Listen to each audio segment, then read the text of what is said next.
Okay. All right. Start again. Good afternoon, everyone. Welcome to this week's media availability with Austin FC head coach Josh Wolff. As always, please utilize your raise hand function to indicate that you would like to ask a question. We have about 20 to 25 minutes. We'll get to as many questions as we can. First up, Phil West. Phil, go ahead. Oh yeah, one sec. We didn't have permission to record, so let me just get my recorder thing in. So Josh, yeah, just wanted to ask you about let's see here. Sec. Sorry. Okay, there we go. Good. Yeah, so just want to ask a little bit about just kind of the post-mortem process that you had since we last left you on Saturday night. And I'm just wondering, is there just kind of a general post-mortem process that you use to assess individual performances, team performances? That's just kind of process that I'm interested in knowing more about how you go about that. Well, it's first and foremost, it's important, obviously, to review the game and assess it, analyze it. And I do that quickly. We did that on the bus ride home and certainly the next morning as well. But there's a few things that I look at. Certainly how we intended to play the game, and start assessing and analyzing what our structures were. Was that part of the problem, or was it something else? And I think those are the starting points of obviously understanding the layer of execution of what we were, what the opponent was, and how those things overlapped. But I still stand by some of the things I said after the game. There was certainly some missing components that involved more attitude and urgency and intensity. And then there was also some structural things that a couple players just weren't up to speed with. One, the discipline of it, and two, the mobility that was just needed. And certainly, in any match, and for whatever reason, it lacked from a couple guys. Was there anything in terms of like data assessment? I know Dave Tenney does a lot of interesting kind of work there. Is there anything that kind of turned up from that maybe gave you some more insights? No, I think again we get pretty much all the data after the game, and we even have our own internal ones. We have benchmarks that we monitor for attacking players running behind the line, arriving in the penalty box. How many line breaking passes are we making? Certain things of how often we can win the ball in the attacking half. Represses. So there's a lot of things that we've now captured and try to look at, along with just physical data that go along with our game model that typically lend to our successes. And those things were missing. They were lacking. They were behind. And, again, that has to do with a few things. But I think first and foremost, it was, certainly some of the structure, the positioning of a few of our players that let us down, and it caused crowding and not for us to have our fluidity that we normally have.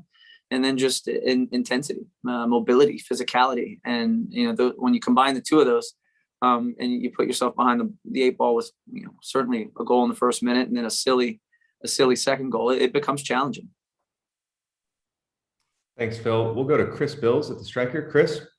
Thanks, Ryan. Hi, Josh. Just wanted to focus on personnel. I'll keep it quick. With Moussa Jite, what's been, I know you've had him, I think, in town for more than a month now. Yeah. Physically, where is he at? And if he's not ready to go or if he is ready to go physically, what's been the holdup with him getting some more minutes in these matches? Yeah, he'll probably start one of the next two games. I think, again, it's a lot to ask. You haven't played a game in 2.5 months, and he's been in, lived in France for a long time, and it's a different climate, so he can even attest to it's warm here and it's difficult. But we've had, certainly when he got here, a lot put into the physical side to try to get him to a place. And he's seen limited minutes, 20, 30 minutes here and there. But I expect him to start one of these next games. And, that'll be good for him. Obviously, part of him being out there is that he fully understands what's being asked of him from an offensive side as well as a defensive side. And it requires work, the way we play and just how our league is.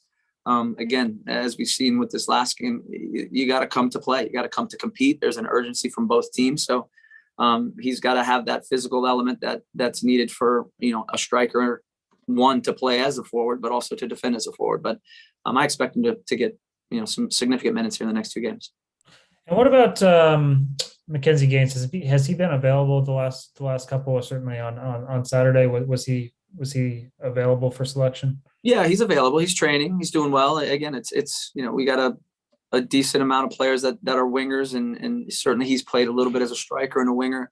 But he's got incredible verticality and incredible speed, and it's like anything. We have a number of guys in that part of the field that, between Jared, Rodney, Kakuta, McKin, we have him that can maybe play as a forward, Johnny Gallagher. So there's a number of players that can play out there. Obviously CC as well is a winger and a forward, but it's tough. It's obviously about getting him some minutes when he can get in there. And, he's been doing well in training. So hopefully over these next 2 games, he'll also get an opportunity. Okay. And then what's the timetable on Matt Beasler with his situation with concussion protocol? It's still ongoing, and it's the concussions aren't. I mean, those are things that just you got to see how they progress, and as they do progress, he gets to do a little bit more, and then you have to, he has to be okay with that next step. And when there's a wobble in that, and then you kind of reset the timer and try to work through it. But he's not available now, and I'm not sure when he will be. Thanks, Chris. We'll go to Ross Fisher, who I understand may have a question about the 1998 Chicago Fire. Yes. Hey, Coach. Obviously, you're set to take on your former head coach in Bob Bradley tomorrow. I actually spoke with Frank Klopas, your former teammate on that team as well, last week. He talked about just how competitive you were as a rookie, and he really is not surprised that you've had success in your early coaching career. He also has managed an MLS. He's an assistant with the Fire now. Also on that team were guys like Ante Rozoff, Jesse Marsh, of course, who's with RB Leipzig. What do you make of Bob Bradley as a mentor in your early career? And how do you think he sort of molded you to take on the role of being a head coach in MLS one day? Obviously, with so many of your teammates going on to do the same, do you think Bob had an effect on that? I think Bob had a huge effect on many of those players' playing career as well as their coaching career, mine included. And his level of detail and discipline and his genuine desire to develop talent was clear. And he had a way that he wanted to play, but it was also about a very strong mentality and a willingness to come to work every day and compete. We had the likes of Peter Novak and Chris Armas, a few other guys that were coaches in this league and coaches abroad. So again, I think his ability to relate to players, to know how to get the best out of players and keep pushing and challenging players. But there was a level of detail and discipline that was extremely helpful for me developing as a player. And then all those people around us, the senior players, the other young players, and the assistant coaches, that everyone has a role in ensuring that the environment and the atmosphere and a team is extremely good. And Bob did a great job managing that, leading that. And, I don't have to talk about his career. It speaks for itself. He's one of, if not the best American coach that we've had. And, he's done a great job, obviously in LAFC. He's done a great job at many of his clubs, but it'll be a challenge to compete against his team again. But, expect a very hardworking, disciplined team. Which of your other teammates did you see having a good career in coaching in the future? Yeah, again, it's not surprising. Jesse Marsh, he's a worker. He was a player that probably didn't have as much talent as other players, but had a soccer brain, had a tactical acumen and a desire to keep learning. Chris Armas, a clear one, a real leader on the field, real leader off the field. That certainly has an engaging personality and has certainly a presence and also is about teaching. So I think those are 2 guys that I was around quite a bit, and obviously it's been good to see how trials and tribulations of being a coach, that's just part of it. But Jesse's continued on, and Chris has obviously had a few good opportunities as well. Thanks, Josh. Good luck tomorrow. Thank you. Thanks, Ross. We'll go to Jeff Jones. Jeff? Coach, a moment ago, you spoke about some of the things that are lacking in your guys, intensity, physicality. To me, those sound like things that come from the inside. How difficult is it to coach a change in mindset in the middle of the season? I think we try to embrace that in training and creating competition, and we let training go sometimes just so it gets to that fine line, that edge, because they need to be able to get to that edge and then control it. And, that's part of this. And they'll have that edginess. They'll have that intensity in training, but it's also now bringing it to the game each and every game. Also, when you face adversity in the game, that intensity and that edginess should go up. That anger, that angst should rise. And, for whatever reason, it's not being tapped into that way. And we've had some poor results. And what I've talked with our guys about, we should be on edge. We should have a bit of anger about us right now. It should be very clear that we have a lot to play for, and personally, individually, and collectively.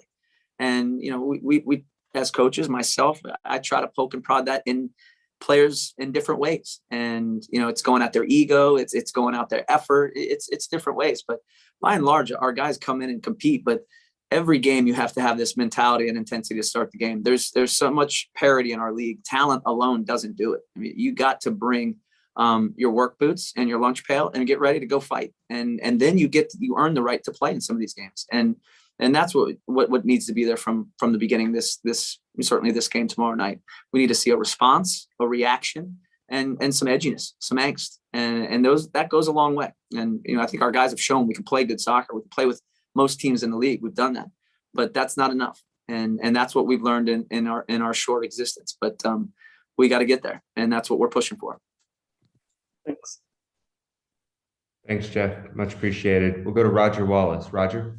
Josh, along those lines, everything's, a first for this team, and you're imagine amassing a lot of data about your guys, and you're in another tough stretch, 3 games in a week when things haven't gone so well. Is this all, taking the lumps, but valuable information on personnel and makeup as this franchise moves forward? Yes, absolutely. And I think from a data standpoint, from the optical standpoint, from the emotional standpoint, you start to see where these guys are at. They tuck their tail, or do they fight? These guys fight.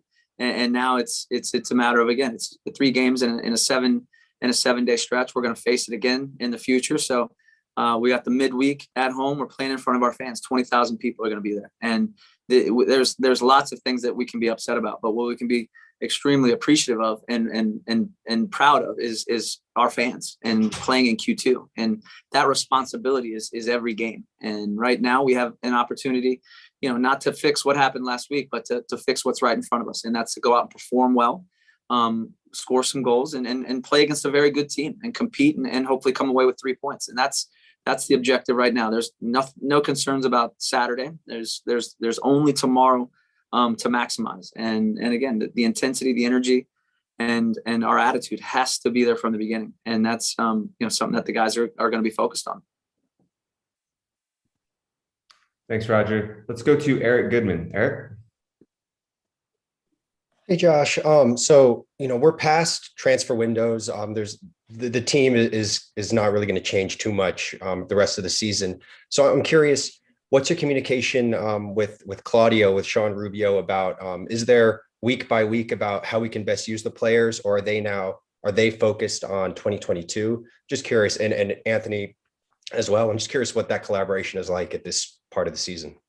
Yeah, I think there's still a lot of games this year. We're focusing on. We have 11 games left. There's still tons to find out, to achieve. I mean, we win this game and you hopefully build some momentum. But we're obviously always analyzing and assessing our individual players, our collective group, and we've talked about some of the gaps that we have and certainly some of our needs, and some of those the adversity we've seen with no forward for most of this year, and obviously 4 guys that were wiped out in the beginning of the year. And it's a challenge building a team from scratch and having the right amount of depth. So there's certainly some areas where are significant gaps, and those things are already being talked about and looked into for next year. But most of my time and certainly my resources are put into each game, and certainly continuing to educate our players and prepare them, because there's still a lot to play for. And, obviously I have to have an eye on that with Claudio and with Sean Rubio and Manuel Junco as to what our needs really are going to be. But, we do have a lot of quality right here, and the opportunity is right now. And we're focusing on that more than anything. Thanks, Eric. We'll go to Arch Bell. Arch. Thanks, guys. Josh, a question about LAFC. I'm assuming Carlos Vela is not going to be available for them, still sidelined with an injury. So how different of a team is LAFC without Vela? What are the differences there? And then also their new arrival, Arango, he seems to be adapting pretty well to MLS. What are some of his strengths, and what are y'all going to need to do to clamp down on that? Yeah, I mean they're an exceptional collective attacking group. There's no doubt about that. They have um, again, the depth that they've built into that group over 2 or 3 years is pretty impressive. And even without Vela, they have so much quality in attack. And you mentioned Rongo, you have certainly Rodriguez, Musovski's someone that's young, Duke's done well for them. So they still have plenty of guys. And, West is a guy that is the heart and soul and carries that group. Blessing bleeds for that group and suffers and carries, whether he's playing as a wing back or as a center mid. And there's a number of guys in that group. We have to be extremely disciplined in our positioning and where we're picking up pressure and how we build pressure. They have guys in an instant that can turn nothing moments into big moments, and that's part of it. The level of connection that we need to have, condensing spaces, but also in the dueling. Their front two, that they played a few different ways. They played in a 4-3-3 and a 5-2-1-2. So we'll have to see how they're set up, but either way, they have a good verticality about them, and they play through the middle about as good as anyone in our league. And again, they've been quite punishing. They've had some good results lately. So we certainly have to be aware of what they are. But again, when I think back to when we played them at the first game of the year, and certainly at home, you have to play. You have to be willing to take them on. You have to be willing to play through their press. And obviously be responsible and resourceful when you have the ball, having good balance and good understanding that when you lose it, you got to have some structure that's going to be stable. And because these guys can go quick to goal, and that's one of their absolute strengths is their speed, their verticality, and their transition. Thanks, Arch. We'll go to George Murray. Mr. Murray, go ahead. Hi, Coach. So you've spoken already today while we've been on here a little bit about now is the right time to kind of try and to find some momentum. And for whatever reason, for different reasons earlier in the season, when there has been a victory or two, it's been hard to back that up and find that momentum over a stretch. So I guess really, could you kind of speak to how that process is going to be different this time around? Because every time you find a win, like I said, for whatever reason, things you can hit a wall. So what's the process like for you and the guys for building off one win and making it 2, 3, 4, and finding a stretch of wins that way? Yeah, I think that's part of it. I think when we've had a loss and it's been a disappointing, the next response has been extremely. Obviously, we lost to Vancouver, which was a game we felt we played really well in. We're disappointed to come away with nothing. The Houston game was different. It was, it's forgetful for many reasons, but it can't be. It's that's a reminder of what can't happen. And I think there was some level of embarrassment from the players and certainly some accountability for all of us. And that's why I expect the reaction and the response to be good tomorrow, because when we've had those moments in the past, the reaction and the response in the next game are quite strong. And now to your point, when you win a game, how do you manage that and continue that on? We've had difficulty with that. And, again, there's, for a number of reasons. Earlier in the year, we couldn't piece it together. We couldn't score enough goals.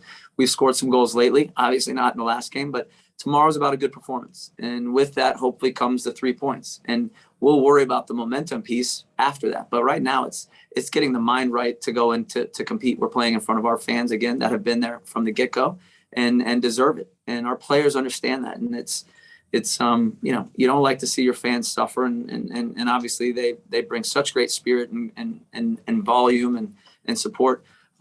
We need to repay that. We have to play in a way that's certainly attentive and entertaining, but also gives us the opportunity to win a game. And when we win that game, then we seek the next week or the next game to capture that momentum. But good question. Thanks, George. Appreciate it. We'll have 2 more questions. First from Jorge Iturralda and then Chris Bills. Jorge.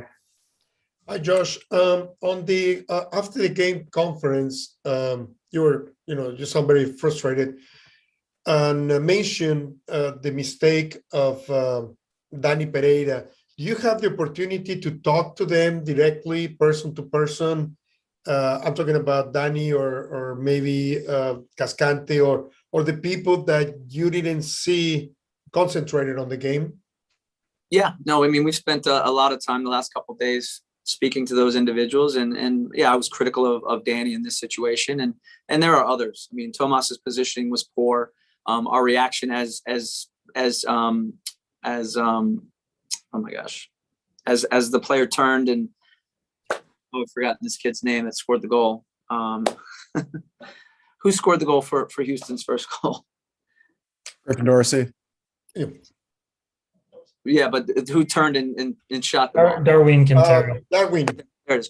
As Quintero turned and now, was able to slip a ball through Julio's legs to shoot, and we saved it. Obviously, that's a moment I think Danny can do better on. There's obviously the save, there's getting up from the save, there's our reaction with Hector. So there's lots of pieces along a goal that can be analyzed. And as a coach, you look at how it can become preventable. From the throw-in, it could have been better. Our reaction from then, our alertness, our awareness could have been better. Tomas's positioning. The second goal, could Julio have played it over? Yes. We also had possession of the ball at half field, and we gave it away needlessly and pressed, and they played a long ball. Of course, Julio could have headed or cleared that ball out first time, and it didn't happen. And we gave up two goals needlessly. And, but we talk about, what led up to that, and obviously the responsibilities in those moments, and that's part of it. But again, those are things, that happen in games, but how can they be prevented? How can we react when those moments do come about? What's the reaction of the individual? What's the reaction of the collective? Those things can be better. Those things can be much, much better. And, again, I thought we started the second half well, and we're unlucky to not get a goal and make a game of it. And again, it was a really unusual goal. Nick gambles on winning the ball on the sideline, and Fafa does a good job finishing it off. But I have dialogue with those guys, whether it's Julio, Danny Pereira, certainly Cecilia Dominguez, Sebastian Giussi, all of them. That's part of right away getting back in front of these guys and making sure there's clarity as to what happened and why it wasn't good enough, and how we can help correct those things. Do you think you sound too hard of some of them on the conference after the game? I don't think I'm too hard. I mean, this is part of the business. We've lost 9 out of 11. And, I think you guys, you mentioned that as well. And that should cause some angst and some anger. And we have that, but it should also show on the field that angst and that anger is there. Mistakes happen. There's a response and a reaction that needs to be better. And we also have to fix the problems. How can we correct these errors that these are errors? I mean, at no point are we getting broken down on these. These are errors that start with us, and that's the disappointing part. So they're preventable, they're correctable, and on the flip side, we got to do a much better job of implementing our game and holding the discipline and the positioning components as well as our movements. But this group is fairly resilient in that way, that they usually bounce back from these moments in a strong way. So I expect that to happen tomorrow, and that's what we've talked about now in our last session today and moving into tomorrow. How's your foot, by the way? I didn't realize you were in a boot. Yeah, I was. I broke my leg, my foot, and I have to wear a boot sometimes when I have to walk. And Houston is always hard to get to the stadium. So, and if the pattern continues, tomorrow is going to be a win, right? Hey, one loss, one. I'm with you. Yes, I'm with you. I'm hoping so, Jorge. Thank you for the confidence. Thank you, Jeff. Thanks, Jorge. Chris? Yeah, I was going to ask you a little bit about what we saw, obviously, transpire after the match, but I wanted to follow up quickly on the Danny stuff because, you did say that there wasn't a recognition of Darwin Quintero, and that was a bit of a unique circumstance, right, with him not playing. I don't think he had started a match all season. He's a DP. What is the process for the player? Like, you're watching film, I understand that, but he hasn't been on film a lot. Sure. So what's the homework that the players are expected to be doing there?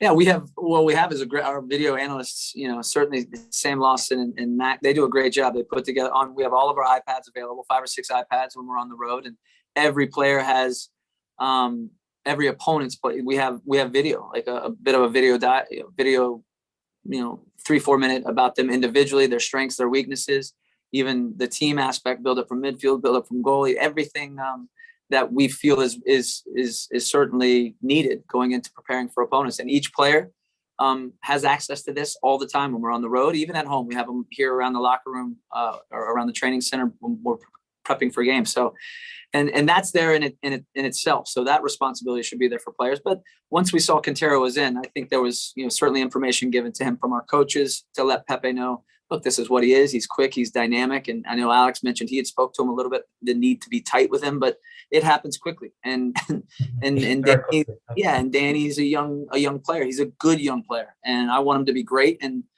part of that is his responsibility, his urgency to continue to get better on his part as well as our part. And that's just part of it. And look, the criticism's quick, it's swift. I take that as a coach. You're going to have to take that as a player. That's just what growth is about. Now learn from it, and hopefully we can get better because of it. But again, it's me in a snapshot saying something about a player, but there's plenty of others that could have done better in that situation and the other situations that we got scored on. Yeah, thanks for that clarity. And then, like I mentioned, we saw one of the fans, got bloodied after the match. We're still kind of trying to figure out exactly what happened, what the response is going to be from the Dynamo side of things. But I know you've shown support for the fans throughout. I just wondered if there was any response from within the locker room for what happened there. Yeah, I think that our fans are extremely passionate, great energy, and quite respectful. I've seen them all over the city here, and I see them in our games. We see them on the road, and not sure what happened there, but it's disappointing to see that happen. Certainly one of our fans to take to take a little bit of an injury there, and I know quickly our the community, the fans, everyone's rallied around and obviously try to do a great certainly a great thing with raising some money to make sure he's taken care of in the best way possible. And it's unfortunate, but we got great fans, great community, and they look out for one another immediately. It's just as our players have for this community when we've had our own little crisis. So it's nice to see again the support that they show for one another, but obviously it's disappointing to see that happen on the road, and you never want to see fans getting injured. Great. Well, thank you so much, everyone, for your time today and your questions. We will provide a